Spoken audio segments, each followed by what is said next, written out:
अपने दर्शन मात्र से भक्ति व मुक्ति प्रदान करने वाले व नर लीला करने वाले भगवान जगन्नाथ की जय हो।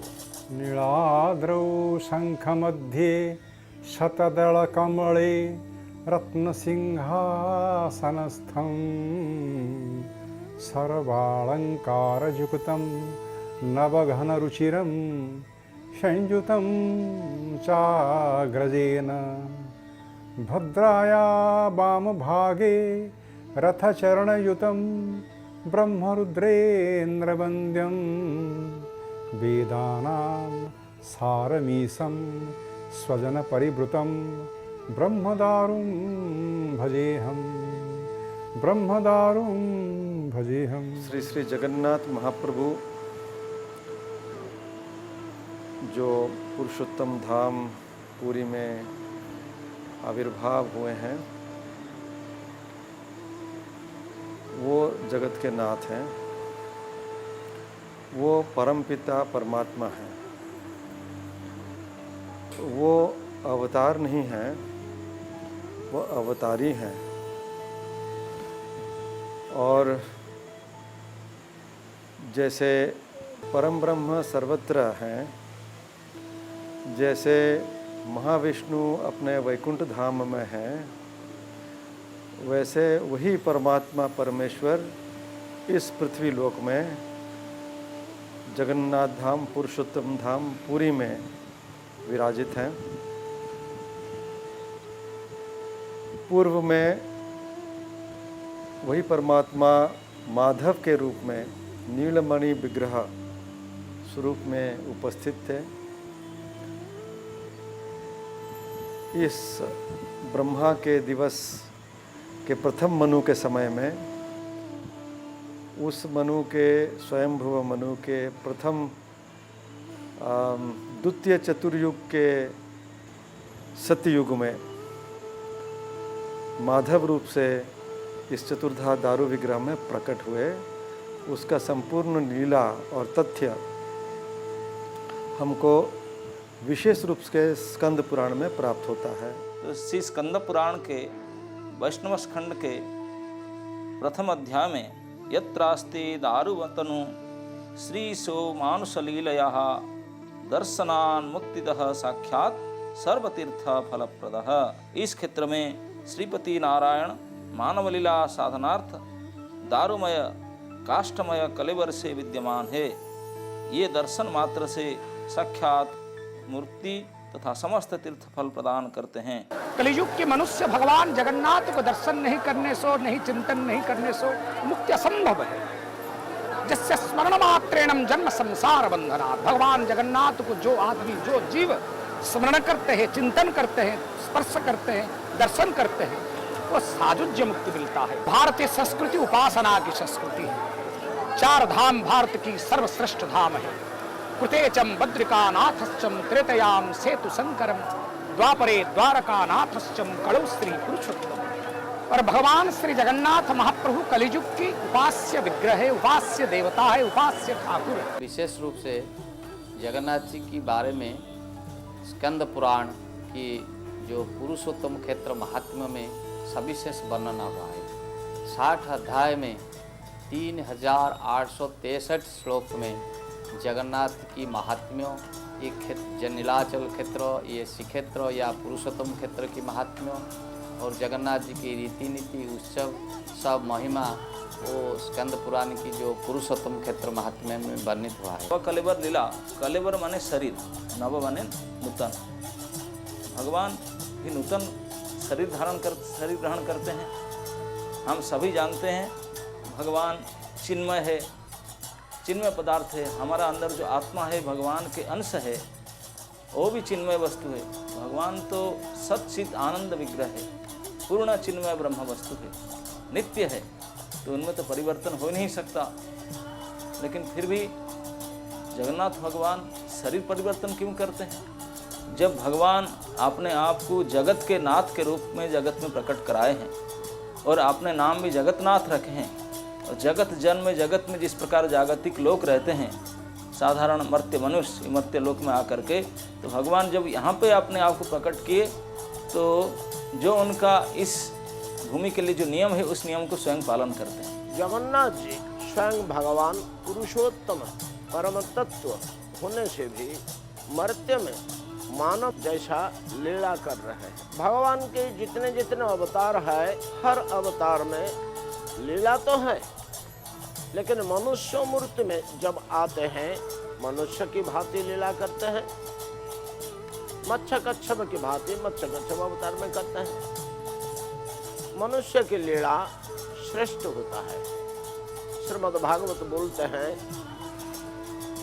अनुग्रहाय भूतानां मानुषी तनुमाश्रितम भजन्ते तादृशी क्रीड़ा यं श्रुत्वा तत्परो भवेत्। ये वाक्य से प्रमाण होता है भगवान की मानव लीला श्रेष्ठ है, प्रभावशाली है। भगवान के मानव अवतार जैसे राम कृष्ण, ये लीला सबसे श्रेष्ठ और प्रभावशाली होता है मानव कल्याण के लिए, विश्व कल्याण के लिए। ऐसे ही अर्चा मूर्ति में श्री भगवान जगन्नाथ रूप धारण करके मानव लीला करते हैं। मानव लीला की मुख्य नैसर्गिक धर्म है जन्म मृत्यु। वही लीला भगवान श्री जगन्नाथ करते हैं। पुरुषोत्तम क्षेत्र में जगन्नाथ जी दारू रूप परिग्रहण करके मानुष लीला करते हैं। उनमें बाल्यकाल है, यौवन, जरा, मृत्यु, रोग, व्याधि, दुख, शोक आदि मानवीय गुण हम कुछ अंश में हम जगन्नाथ उपासना में पाएंगे। जैसे नवकलेवर के अवसर पर जगन्नाथ जी वासांश जीर्णानि था विहाय, जैसे जगन्नाथ जी का शरीर जीर्ण हो गया है तो इसे मोचन करना है और नूतन शरीर ग्रहण करना है। तो ये है नवकलेवर अवसर में जगन्नाथ जी एक शरीर परित्याग करके एक शरीर छोड़कर और एक शरीर अपनाते हैं। आषाढ़ के महीना अधिमास हो करके 2 महीना हो जाने से जगन्नाथ जी की प्राचीन मूर्ति की परिवर्तन हो करके नया मूर्ति की सेवा पूजा अर्चना चलता है। ये नवकलेवर की विधान है। ये सिर्फ जगन्नाथ जी के लिए लागू है। अन्य तिथि में अर्चा, प्रतिमा, मूर्ति सब है, उन लोग मूर्तियों का नवकलेवर नहीं है। यदियो शास्त्र में निर्णय सिंधु ऐसा श्रुति शास्त्र में प्रमाण है कि दारू की विग्रह 12 वर्ष में बदलना चाहिए। 12 वर्ष के अंदर नहीं, 12 वर्ष के बाद बदल सकता है। लेकिन वो विधान तो है शास्त्र में कि नवकलेवर विधि विधान जो है ये आषाढ़ के अधिमास को अपेक्षा करना पड़ता है। ये सिर्फ जगन्नाथ जी के लिए। उनके एक और एक विशेषता है, हर जगह पे हम पत्थर या धातुओं का मूर्ति देखते हैं, लेकिन जगन्नाथ जी लकड़ी का हुआ है। और ये लकड़ी का जो मूर्ति होता है, हमारे जो मूर्ति बनाना का जो परंपरा है और उसका जो जीवन काल है मूर्तियों का, इसी काल में ये लकड़ी का बना हुआ मूर्ति का समय 8 साल से लेकर 19 साल तक होता है। लेकिन साधारणतः उसको 12 साल का काउंट किया जाता है, लेकिन जो टेन्योर होता है ये 8 साल से लेकर के 19 साल होता है। और जो जगन्नाथ को सबसे ज़्यादा जिसमें वर्णना मिला है वो है स्कंद पुराण। स्कंद पुराण में भी उसके बारे में कुछ नहीं है, कुछ नहीं है। नहीं, मैं कह रहा हूँ नवकलेवर का शब्द का नहीं है, परिवर्तन के लिए। पहले परिवर्तन सोचिए, साधारण लोग समझने के लिए परिवर्तन होना चाहिए, क्योंकि जब लकड़ी का मूर्ति बनाया है ये इसका परिवर्तन होना ही है। जो परिवर्तन है उसको मानना है, ये 8 साल से लेकर के 12 साल में होता है। कलियुग की आराध्य देवता, चतुर्मार्ग ही साधन कन्या में, भारतवर्ष में चारों धाम में, सत्ययुग के धाम बद्रीधाम, त्रेतया के रामेश्वर, द्वापर के द्वारकानाथ, कली युग में कलौ श्री पुरुषोत्तम क्षेत्र में श्री श्री जगन्नाथ महाप्रभु अनादिकाल से यहाँ पर विराजमान है।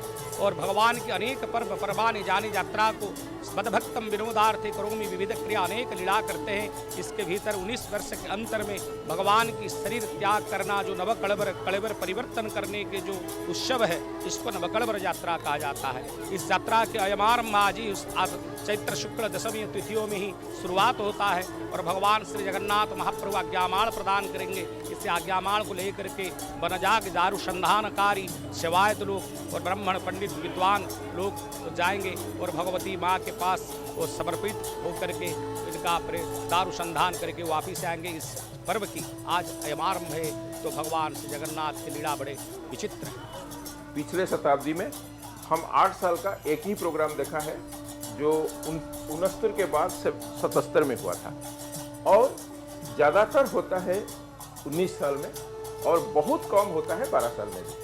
8 1-2 होता है और उससे थोड़ा होता है 12 साल में, और जो 19 साल में ज़्यादातर होता है। और 21वीं शताब्दी में जो 5 भी नवकलेवर जो आपको कहते हैं परिवर्तन का धारा चलेगा, ये 5 बार होगा और 5 बार 19 साल के होंगे। 5 साल 19 साल के भी होगा, कोई भी एक 12 या 8 में नहीं होगा। ये 19 साल के बाद जो नवकलेवर आया है, ये बहुत बड़ा जो ग्रह नक्षत्र का एक कॉम्बिनेशन है, ये बहुत बड़ा कॉम्बिनेशन है। अभी बृहस्पति जो है ठीक जगह में है, और जब नवकलेवर होगा तो जब नया मूर्ति आ जाएंगे तब बृहस्पति सिंह राशि में रहेंगे। और आज जो है, आज कर्क राशि में चंद्रमा पूषा कर्क राशि में, ये एक बहुत बड़ा सिद्ध टाइम है। और ये भगवान अभी 19 साल का जो है, ये 19 साल में इनका शरीर शांत हो जाएगा और नवकलेवर में नया शरीर, फिर नया जगन्नाथ आ जाएंगे। ये भी एक बहुत बड़ा पर्व है और ये विश्व में सब मानते हैं। तो ये जो परिवर्तन धारा ये शुरू करने के लिए हमको चाहिए साइंटिफिक प्रोसेस में लकड़ी पहले चुनना, उसके बाद लकड़ी को कैसे मंदिर में लाना और उसमें मंदिर में कैसे ठीक तरह रखना, उसके बाद कैसे मंदिर में मूर्तियां बनाना, और उसके बाद उनको जो पारंपरिक हमारे विश्वास है प्रतिष्ठा वगैरह जो करना है वो करना है। उसके बाद उनके एक हमारे विश्वास है जगन्नाथ के अंदर एक ब्रह्म है, और उसी ब्रह्म का परिवर्तन होता है पुराने मूर्ति से नया मूर्ति से। और ये ब्रह्म परिवर्तन के बाद उनका भी जो ब्रह्म परिवर्तन के बाद जो छोटा सा गैप खाली रहता है उसको बंद करना है। उसके बाद और एक पर्याय में किया जाता है जिसको कहा जाता है सप्तावरण। सप्तावरण मीन्स जैसे लकड़ी का मूर्ति को जैसे मूर्ति है इसी तरह तैयार करने के लिए उसके 7 प्रकार का वस्तुओं का व्यवहार करता है का किया जाता है, इसीलिए उसको सप्तावरण कहा जाता है। हमारे श्री जगन्नाथ मंदिर के जो भी सब कार्य होते हैं, पर्व होता है, उसमें यजमान का काम करते हैं स्वयं आद्य सेवक श्री गजपति महाराज। उन्हीं के नाम से ही सभी कार्यों को आगे किया जाता है। तो इस तरीके से ये नवकलेवर पर्व में भी यजमान होते हैं श्री गजपति महाराज, और उनके तरफ से राजगुरु ही सब काम बुलाते हैं। और जब सभी से नवकलेवर पर्व चला आ रहा है तभी से ही ये काम चलता आ रहा है। उसमें देउल पुरोहित जो टेम्पल के मेन प्रीस्ट होते हैं वो, और राजगुरु, उनका कार्य बहुत गुरुत्वपूर्ण होता है।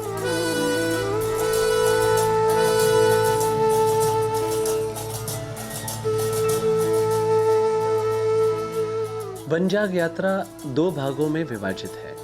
प्रथम है बहिर्वनजाग यात्रा जो वन में जाकर संपन्न होती है, और दूसरी है अंतर्जाग जो श्री मंदिर में ब्राह्मणों द्वारा संपूर्ण गुप्त रूप से होती है। दोनों विभाजित यात्राओं में गजपति महाराज राजगुरु को अक्षत, सुपारी, नारियल, वस्त्र आदि प्रदान करके वन यात्रा का दायित्व सौंपते हैं, जिसे गुहा टेका कहा जाता है।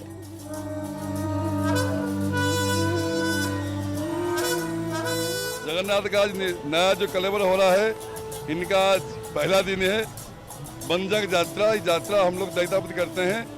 जगन्नाथ जी का हम मुख्य बालग्राही हूँ। आप लोग को आशीर्वाद देता हूँ। जय जगन्नाथ। दैत्यपति व अन्य सेवक साड़ी बंधाने के लिए श्री मंदिर में प्रवेश करते हैं। साड़ी बंधन वन याग यात्रा के अधिकार व दायित्व का ही सूचक नहीं, वरन दैत्यपतियों के लिए सुरक्षा कवच का कार्य भी करता है। जब हम शास्त्र का अध्ययन नहीं कर पाएंगे तो लोक धर्म का प्रचलन अधिक हो जाता है, जिसे लोकाचार भी कहते हैं। जो बंजर यात्रा महाप्रभु का होता है ये आदिम पौराणिक से है कि जब इंद्रदम्न राजा भेजे थे उनका जो पुरोहित था उनका छोटा भाई विद्यापति को कि विष्णु के संधान में उनका शून्यवाणी होने के बाद तो वो जब आए थे यहाँ पे नीलमाधव जी को दर्शन किए थे तो यहाँ से वो आज्ञामाल लेके गए थे, यानी भगवान जी का छड़ा फूल लेके गए माला। तो वही माला की प्रथा के अनुसार वो मंदिर में बंजक यात्रा जब स्टार्ट होता है तो वो विद्यापति ही चारों भगवान को निकाल के माला तो वो चारों बाड़ग्राही दैता सेवक को देके फिर वो खुद सुदर्शन जी का माला लेके आगे आगे गए थे। यात्रा में सबसे आगे रहते हैं लेंका सेवक जो सुदर्शन चक्र अर्थात चक्र नारायण को धारण करते हैं। अब आप देख रहे हैं कि ठाकुर जी के श्री अंग से निकली आज्ञा मालाएं जो भगवान की अनुमति का सूचक हैं। जो रहस्यमय भगवान है जगन्नाथ, उनका जो नवकलवल लीला होता है ये मानव लीला का अंतर है। जो नवकलवल होता है बंजाग में जाते हैं उसमें वो साड़ी बंधाते हैं, जो आज्ञामाल लेके आए हैं वो पूरा साड़ी पाते हैं भगवान का शरीर का, ये जो गीत गोविंद साड़ी बांधते हैं। और जो ऐसे दल में जाते हैं वो आधा साड़ी लेके आते हैं, वो बंजाग दल उस आकर हमारा गजपति महाराजा का नहर में आते हैं। जो दैतापति है उसमें एक विश्वावसु सबर का रोल करते हैं और जो पति महापात्र है विद्यापति का रोल करते हैं। वो गजपति महाराजा से हस्त से वो सुपारी लेकर उसको राजगुरु है, राजगुरु को गजपति देते हैं, उसको आज्ञा लेकर वो आते हैं जगन्नाथ वल्लभ मठ को। ये आज की जो बनजाग का पहला दिन, उसी में भगवान जी का लीला शुरू हो गया है। Today is a very important day in my life. Today for the first time I've experienced a very different feelings which I think it brings tears in my eyes. I cannot express it. When my father told me that this year you will carry the garland. Garland means the permission from Jagannath. This time you will play the role. I was very excited and I was very nervous about it. The moment I touched the garland and electric feelings, I cannot explain, something went inside my body and I was like spellbound. I was in a world of ecstasy. I was deeply into a transcendental world. सारे लोग भगवान का माला जिसको बोलते हैं आज्ञा माला, सारे लोगों को प्राप्ति हुआ। इनका साथ में इनका जो भाई लोग थे सब मिलके 100-150 आदमी थे। सब मंदिर से एक विराट बहुत बड़ा आडम्बर प्रोसेशन करके आइए जगन्नाथ वल्लभ मठ में। यहाँ जगन्नाथ का मंदिर से 1/2 किलोमीटर जगन्नाथ जी का मठ है।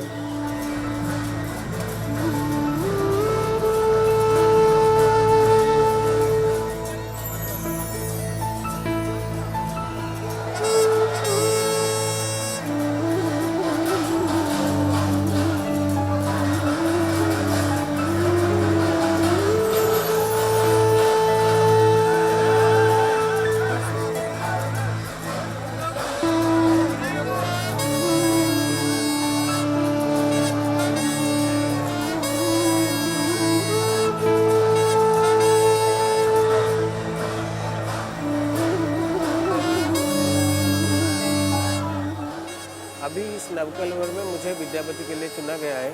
और नीलमाधव जी को दर्शन किए और इंद्रदम्न को आज्ञामाल लेके गए थे अवंती।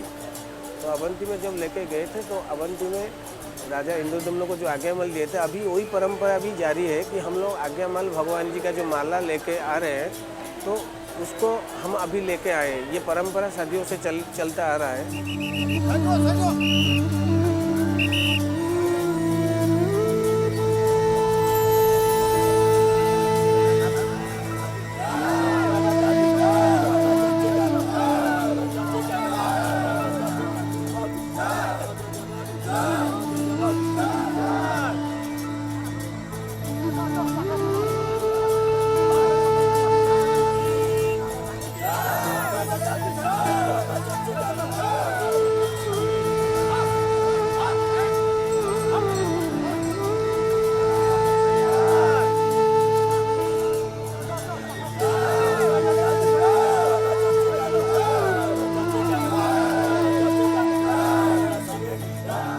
राजा के महल से निकलकर वनजाग दल विख्यात स्मृति पीठ जगन्नाथ वल्लभ मठ पहुंचता है। अभी आप देख रहे हैं कि इस बार के नवकलेवर में विद्यापति की भूमिका निभाते हुए श्रीमान नरसिम्हपति महापात्र को इनके हाथों में है सुदर्शन भगवान की आज्ञामाला। अब आप देख रहे हैं कि इस बार के नवकलेवर में विश्वावसु की भूमिका निभाते हुए श्रीमान विनायक दास महापात्र को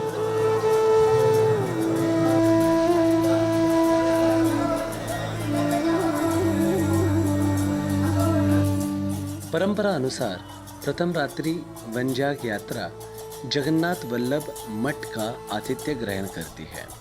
यहाँ भगवान जगन्नाथ की प्रमोद वाटिका है, जहाँ परंपरा अनुसार बसंत ऋतु में भक्तजन भगवान की शिकार खेलने की लीला का आस्वादन करते हैं।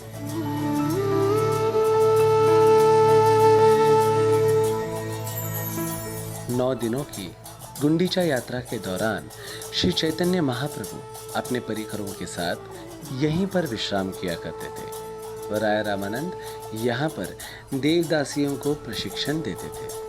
गजपति महाराज प्रताप रुद्रदेव का श्री चैतन्य महाप्रभु से यहीं पर मिलन हुआ था।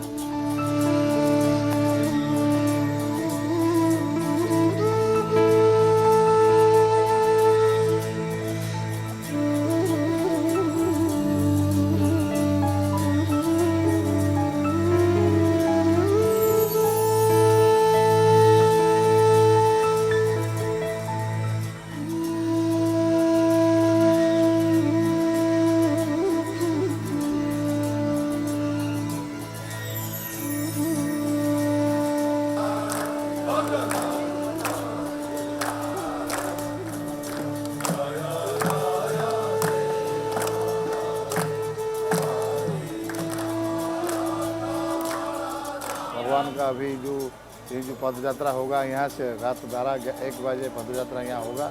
यहाँ हम जाएंगे, काकटपुर मंगला माँ के निर्देश पे जाएंगे।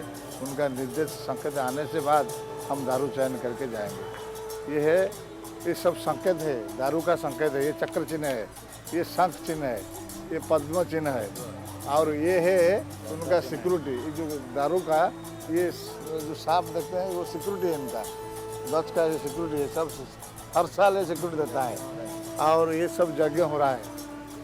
यहाँ यज्ञ होना से 1 लाख नृत्य मंत्र से यज्ञ होके प्रभु निकलेंगे। यहाँ से वो आचार्य ब्रह्मा और विद्यापति विश्वावसु और सब दैतापति परिवार इधर बैठे हैं। और ये सगड़ी है, यहाँ दारू की जो छेदन होने के बाद लोड किया है, वो दारू स्नान होता है। विश्वावसु दैतापति विद्यापति ये सब द्वारी को स्नान करते हैं। ये यहाँ यज्ञ होता है, यहाँ दारू छेदन होता है। ये सब कार्य यही होगा। ये जो आगामी नवकलेवर होगा, ये सब कार्य यहाँ होगा। द्वितीय दिवस की मध्यरात्रि में पूरी क्षेत्र को छोड़कर वनजाग यात्रा वन की ओर प्रस्थान कर रही है।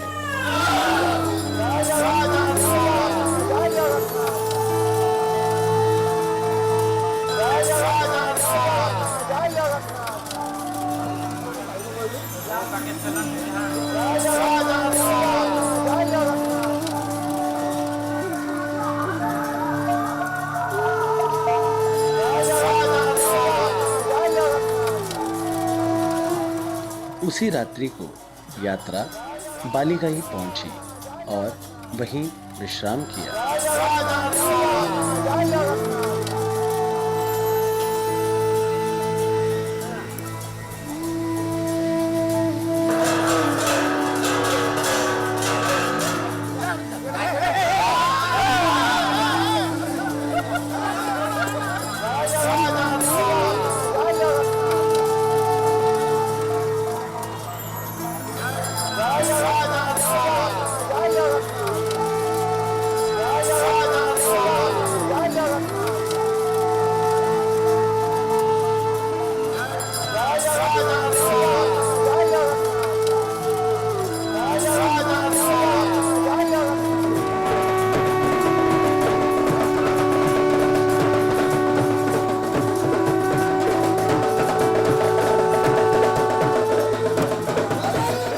चतुर्थी रात्रि को यात्रा ने रामचंडी में विश्राम किया।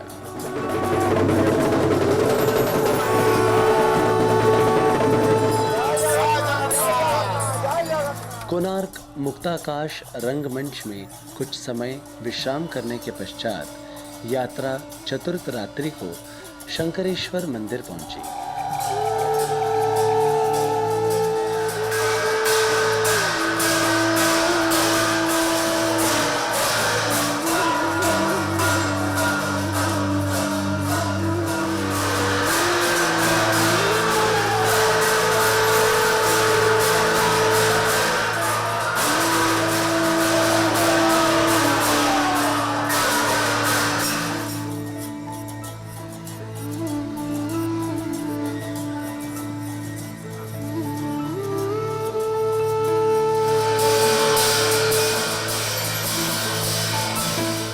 पंचम दिवस दिनांक 2 अप्रैल 2015 को यात्रा प्राची सरस्वती के तट पर स्थित देवली मठ पहुंची।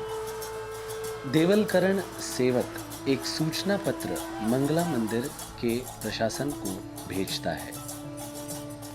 कल मंगला माँ का जो मार्जना पूजा होता है, अभिषेक होता है, वो करेंगे। इसके लिए अभी मीटिंग चल रहा है अंदर।